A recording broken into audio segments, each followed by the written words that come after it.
Olá pessoal, sejam muito bem-vindos ao canal Ensinando e Aprendendo, e hoje nós teremos mais uma aula do módulo de compostos iônicos. O tema da aula de hoje é energia de rede, ou se preferirem, energia reticular. E o objetivo da aula de hoje é tentar construir um modelo, montar um modelo matemático, um modelo teórico, que seja capaz de descrever o balanço energético presente em um composto iônico. Como que nós fazemos isso? Bom, vamos ver na aula. Mas antes de tudo, eu preciso definir para vocês o que é a energia de rede, ou energia reticular, ou ainda, como alguns livros chamam, de ΔH de rede, variação de entalpia de rede. O símbolo que eu vou dar nessa apresentação vai ser o zero, mas não haveria diferença nenhuma se eu usasse o ΔH de rede. Então, primeiro de tudo, eu tenho que imaginar que para construir um composto iônico, eu tenho que ter tanto cátion quanto ânion isolado. Só que, na verdade, esse cátion, eu vou representar de uma maneira genérica como sendo M com carga N+, ele está isolado. E para estar isolado, esse cátion tem que estar no estado gasoso. Então, eu tenho um gás de cátions que vai reagir com um gás de ânions. Os ânions estão na mesma condição. O ânion genérico AM- também está no estado gasoso. Caso eu misture esse gás de cátion com esse gás de ânion, o produto vai ser exatamente o composto iônico, formando, claro, seu retículo cristalino, organizado, com ligações multidirecionadas. O composto formado, então, vai ter fórmula MM-AN. Ou seja, eu vou precisar, na formação desse composto iônico, de M cátions Mn+, e N cátions Am-.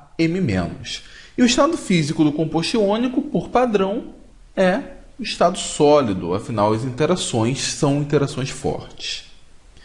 Nesse processo, quando eu misturo esse gás de cátions hipotético com esse gás de ânion hipotético, o cátion vai se ligar ao ânion e eu vou formar então um sólido cristalino, o composto iônico. Esse processo vai envolver uma determinada quantidade de energia. E a energia liberada neste processo é o que eu chamo de energia de rede, que eu estou representando como sendo o zero, ou o ΔH de rede. Tá ok?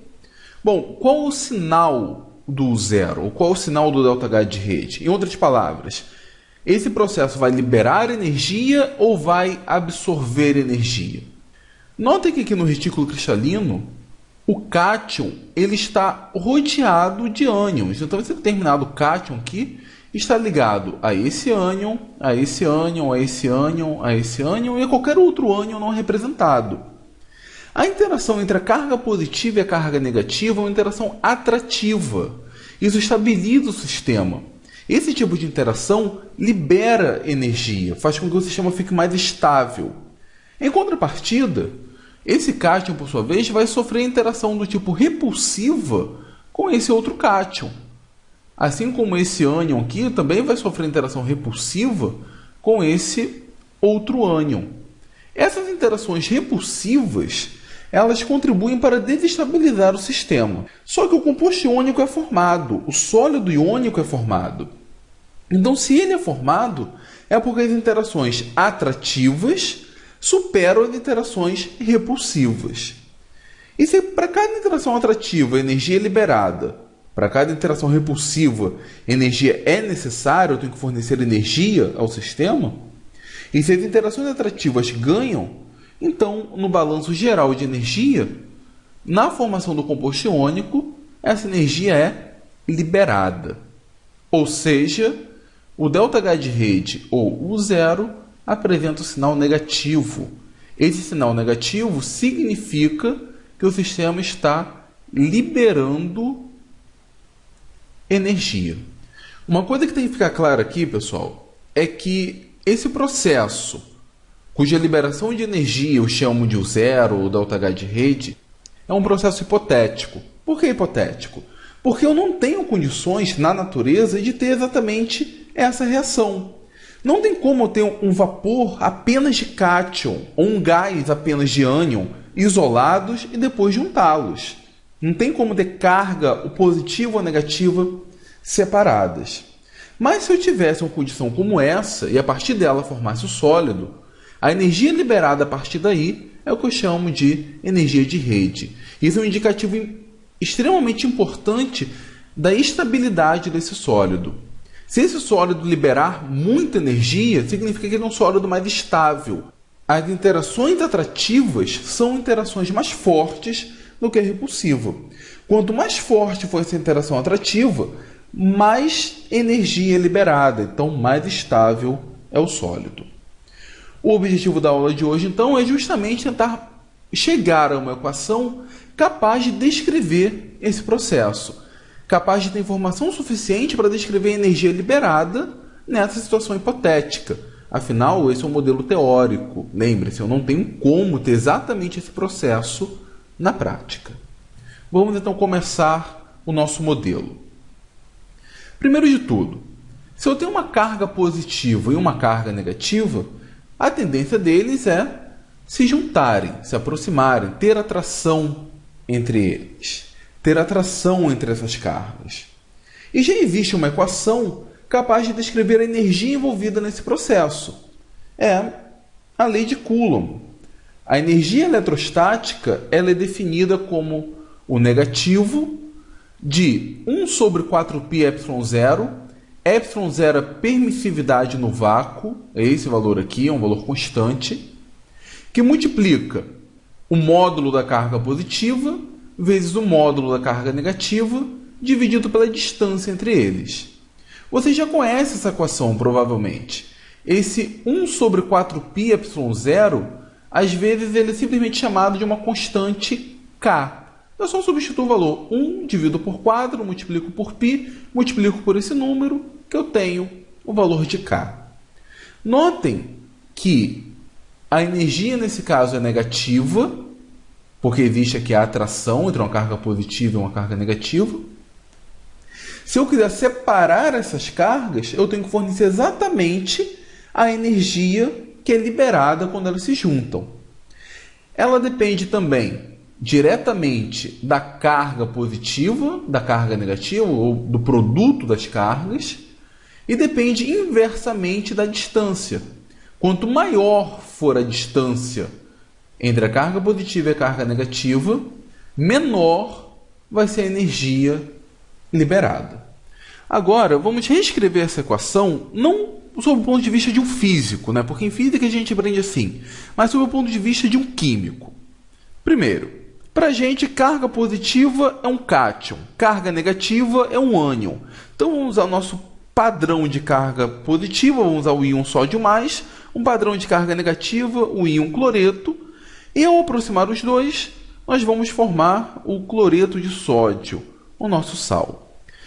Vou simplesmente reescrever essa equação, só que na forma química. Por exemplo, carga mais.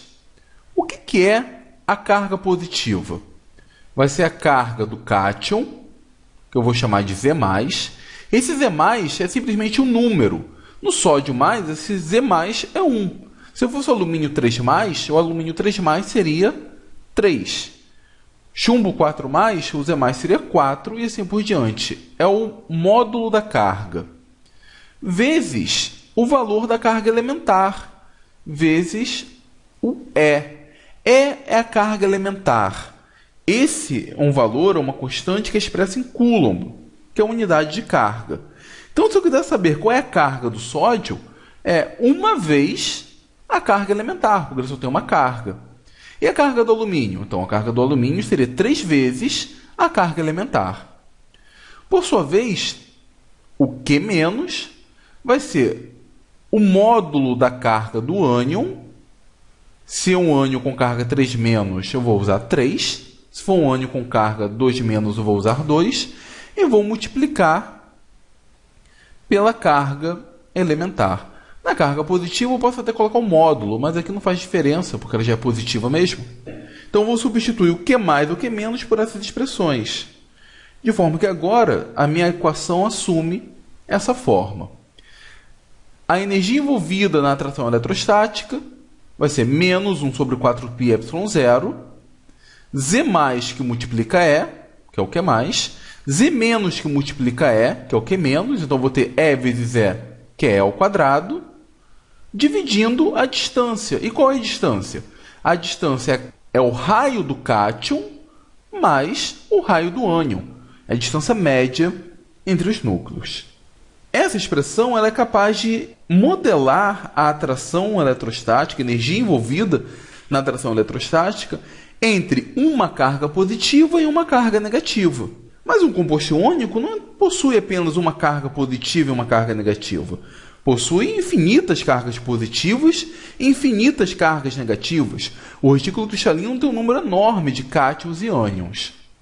Então, para melhorar essa equação, para representar um número expressivo de cargas negativas e cargas positivas, eu vou simplesmente adicionar uma constante. Eu vou multiplicar essa equação pelo número de Avogadro, ou o número de mols. De forma que quando eu pego esse valor da lei de Coulomb, da energia liberada, e multiplico por 6,02 vezes 10 a 23, que é o valor de unidades em 1 mol, eu não tenho energia envolvida apenas de interação entre um cátion e um ânion. Eu passo a ter, então, energia liberada na formação de 1 mol desse composto iônico, que é um número muito mais expressivo, muito mais razoável para expressar a realidade. Mas isso ainda não é o suficiente. Por que não é o suficiente? Vamos olhar aqui.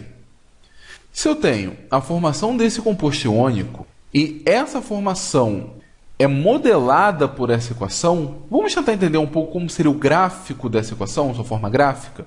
Bom, vou imaginar aqui que no equivalente ao eixo x eu tenho o raio, a distância R mais e R menos, e aqui no eixo y eu vou representar a energia.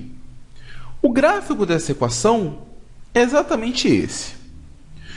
Quando a distância for uma distância muito grande, quando esse denominador for um denominador muito grande, a energia eletrostática vai tender a zero. Então, em valores de raio muito grande, o valor da energia é zero.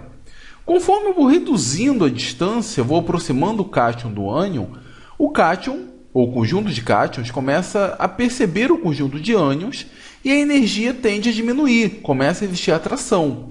Conforme eu vou aproximando, aumenta mais a atração entre o cátion e o ânion, a energia vai diminuindo, ou seja, mais energia é liberada. O problema é que essa equação ela não possui um limite para a distância entre os raios. A princípio, eu posso ter os cátions e os ânions se aproximando. A situação real, eu teria um limite para isso. No entanto, por essa equação, eu posso aproximar tanto o cátion quanto o ânion, que chegaria numa situação em que o cátion e o ânion ocupariam o mesmo espaço. E eu ainda teria um valor de energia possível para isso. Isso é razoável? Não, não é. Eu não posso aproximar o cátion e o ânion infinitamente, porque vai começar a existir repulsão entre a nuvem eletrônica do cátion e a nuvem eletrônica do ânion. Vai começar a existir repulsão entre o núcleo do cátion e o núcleo do ânion. Esse tipo de repulsão nós damos o nome de forças de Bohr, que são essas interações de repulsão eletrostática quando nós aproximamos o cátion do ânion. Tem que existir uma distância ideal, onde o cátion e o ânion possuam atração entre si, e essa atração venha superar a repulsão. Para isso, eu tenho que fazer uma modificação nesta equação. Eu tenho que adicionar um termo que represente esse mínimo de energia quando chegarmos nessa distância de equilíbrio. Eu não vou mostrar como que eu chego nesse parâmetro. Eu já vou mostrar a equação pronta. Eu vou adicionar esse termo, 1 menos 1 sobre n, onde esse n é o fator de repulsão ou parâmetro de Bohr, justamente por representar essa repulsão eletrostática entre a nuvem eletrônica do cátion e a nuvem eletrônica do ânion. Vamos ver como que seria o gráfico agora com essa equação modificada? Aqui eu tenho o eixo de energia e aqui eu teria o eixo do raio. A curva para esta equação tem exatamente esse perfil, que é o perfil adequado. Como assim? Numa situação inicial, eu tenho o cátion e o ânion separados. A interação entre eles é muito baixa. Conforme eu vou aproximando o cátion do ânion, a energia tende a ser liberada.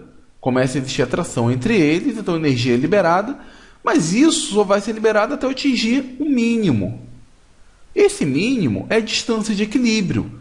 Existe uma distância tal em que seja razoável que o cátion e o ânion apresentem atração entre si.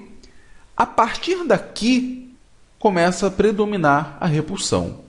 É razoável que essa distância em equilíbrio seja a distância do raio do cátion mais o raio do ânion. Isso é uma falha no modelo, porque na hora do cálculo eu utilizo o raio do cátion isolado e o raio do ânion isolado, e não eles juntos no retículo cristalino. Então, essa distância, esse mínimo, é algo que tem que ser ajustado. Mas essa equação já nos ajuda. Ela já indica a possibilidade de uma distância de equilíbrio onde existe um mínimo de energia potencial. A partir daqui, começa a existir o predomínio das forças de repulsão, das forças de Bohr. E a partir desse ponto, conforme o cátion vai se aproximando do ânion, começa a existir a repulsão entre as nuvens eletrônicas, a energia aumenta drasticamente.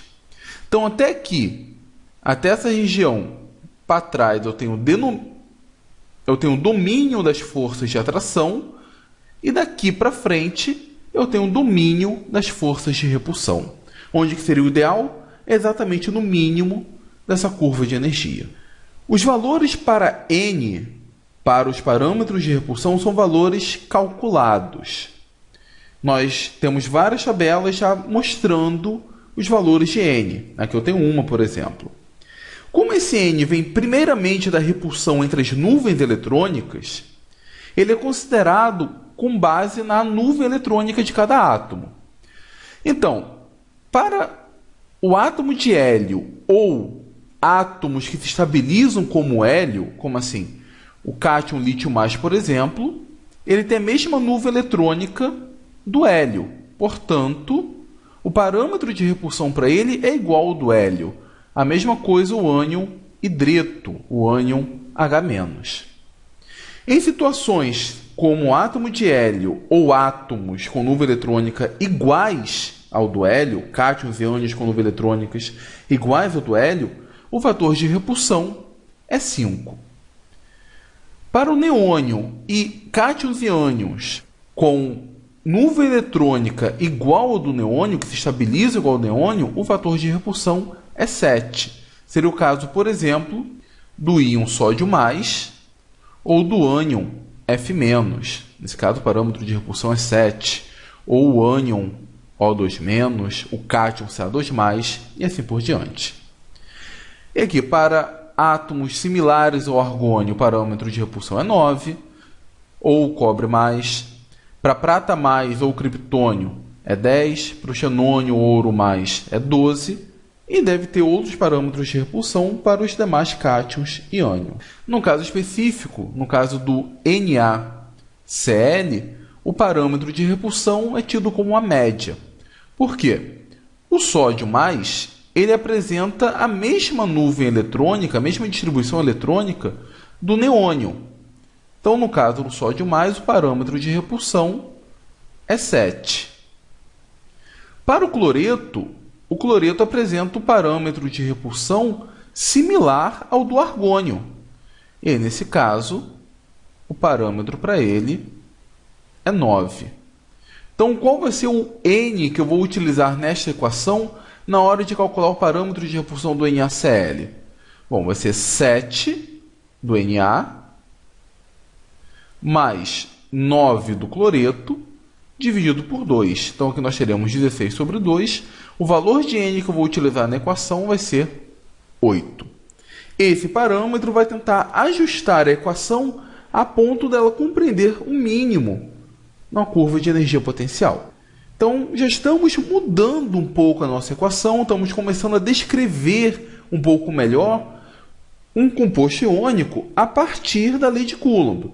Eu já inseri a quantidade de átomos, já inseri o fator de repulsão, mas eu ainda posso melhorar um pouco mais. Vamos ver como? Então, já tenho essa equação, tenho esse sistema, mas vocês viram na aula passada que os compostos iônicos eles se agrupam em forma de retículos cristalinos. E esses retículos cristalinos, essas geometrias, a geometria de cada composto iônico pode ser diferente um do outro. Então, eu posso dizer claramente que um cátion que está com essa geometria, com esse retículo, com o retículo característico do cloreto de césio, ele vai sofrer uma determinada atração por esses 8 ânions ao redor dele. Afinal, tem número de coordenação 8.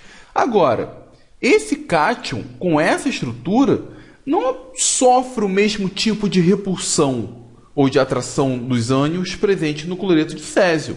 Ele tem número de coordenação apenas 4. O ambiente químico onde ele está é diferente. Os efeitos de repulsão e de atração são diferentes quando ele está nessa estrutura, quando ele está nesta estrutura, quando está nesta estrutura. Enfim, dependendo do retículo cristalino, eu vou ter uma estrutura geométrica diferente. E isso vai interferir diretamente na repulsão e na atração entre os cátions.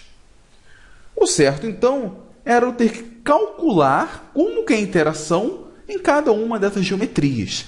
E isso é possível.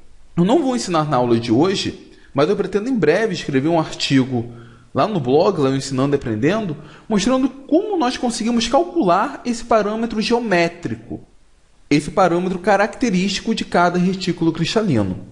Caso vocês tenham curiosidade, visitem lá o blog, em breve eu vou deixar um artigo lá. Só que nós não precisamos calcular, né? Eu vou mostrar que isso é possível, mas nós não precisamos calcular porque já calcularam para a gente. Esse parâmetro geométrico, ele é chamado, nós representamos, na verdade, pela letra A, e nós o chamamos de constante de Madelung. E essa constante de Madelung ela já é ajustada, já é calculada para cada um tipo de retículo cristalino. Por exemplo, o retículo tipo halita, que é o típico do cloreto de sódio, e de outros sais, como KCl também, ele apresenta valor já calculado, já ajustado para a constante de Madelung de 1,7476. Agora, a estrutura do cloreto de césio, que é uma estrutura diferente, apresenta outro valor da constante de Madelung. Sulfeto de zinco, por exemplo, que tem a estrutura do tipo wurtzita, tem outro valor para a constante de Madelung.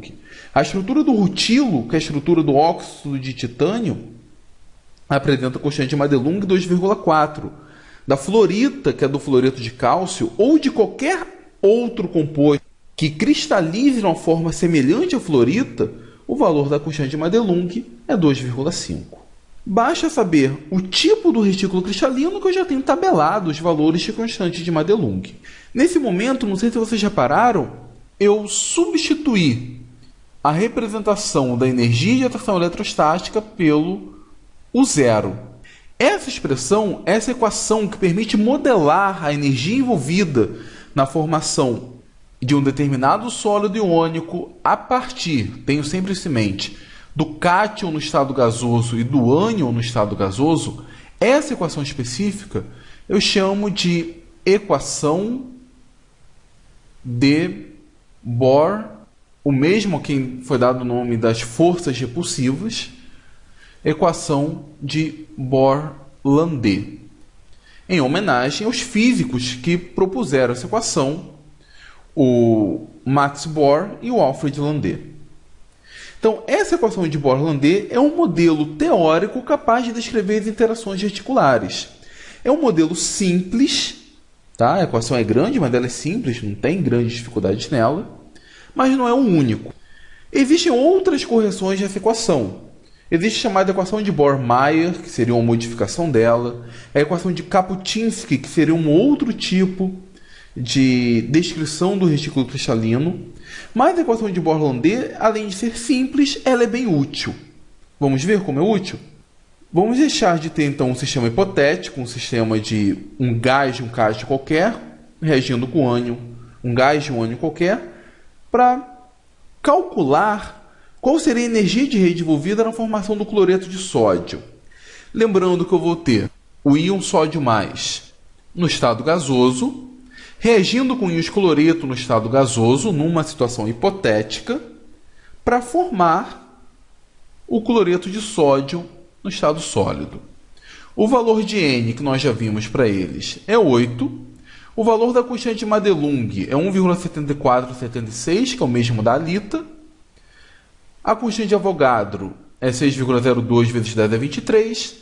O Z mais e o Z menos, nos dois casos, é 1. Como eu estou usando o módulo, é positivo nos dois casos. Se fosse alumínio 3 mais, seria 3. Se fosse sulfato 2 menos, seria 2.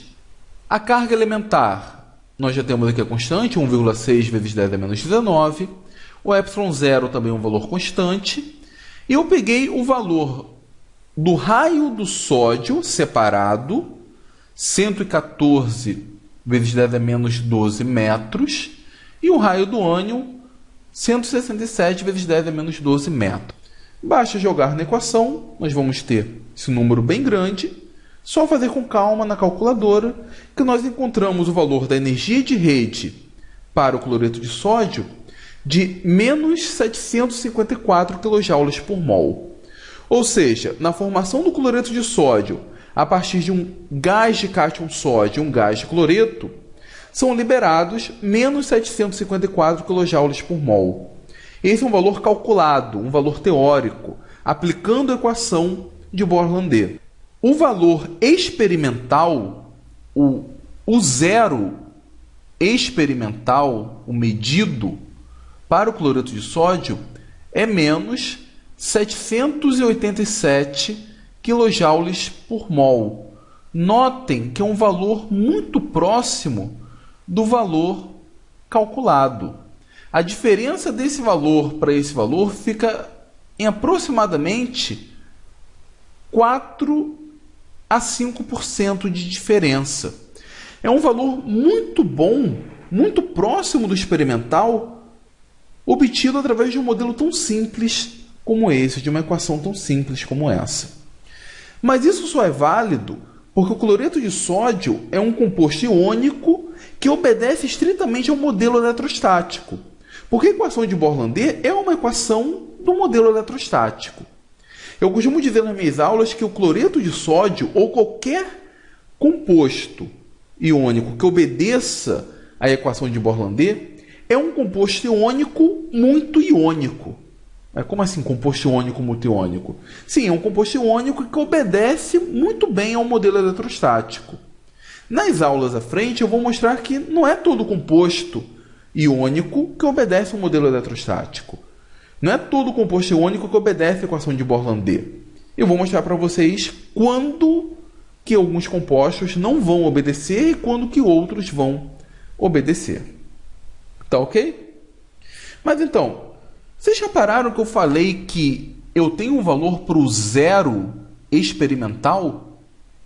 E antes disso, já ia esquecendo, eu uso esse índice zero porque eu uso o valor da permissividade no vácuo, da permissividade zero. Essa permissividade ela modifica com o meio. Se eu considerar o ar ou a água, eu tenho outro valor para a permissividade. Então a energia de rede não seria mais o zero, não seria U no estado padrão, seria U de um outro meio. Mas então, no começo da aula eu falei para vocês que eu não tinha uma condição, uma situação que eu tivesse um vapor de sódio, ou um vapor de um cátion qualquer, e um vapor de um ânion, para formar um sólido iônico. Que essa situação seria uma situação hipotética. Mas aqui eu estou falando que eu tenho um zero experimental, um zero medido. Como que eu consigo medir o valor de um zero? Como eu consigo medir o valor da energia de rede? Bom, esse vai ser o assunto da nossa próxima aula. Hoje nós aprendemos a calcular o valor da energia de rede em um processo teórico baseado no modelo eletrostático. Mas se vocês quiserem saber como que eu obtenho esse valor experimentalmente, um valor obtido através de dados experimentais, assistam a próxima aula. Então, galera, se vocês gostaram do vídeo, como sempre, por favor, curtam o vídeo, compartilhem em suas redes sociais, compartilhem aqui no YouTube, no Facebook, compartilhem para quem vocês quiserem, por e-mail, indiquem os seus colegas, indiquem os seus amigos, indiquem os seus professores, enfim, me ajudem a divulgar o canal, porque assim o maior número de pessoas terão acesso ao conhecimento de química e aprenderão mais dessa matéria fascinante que é a química. E como sempre, façam uma visita lá no blog, lá no ensinandoaprendendo.com.br, vejam os artigos que tem lá, que eu tenho certeza que vocês vão gostar. Tá bom, pessoal? Então, até a próxima do Ensinando e Aprendendo.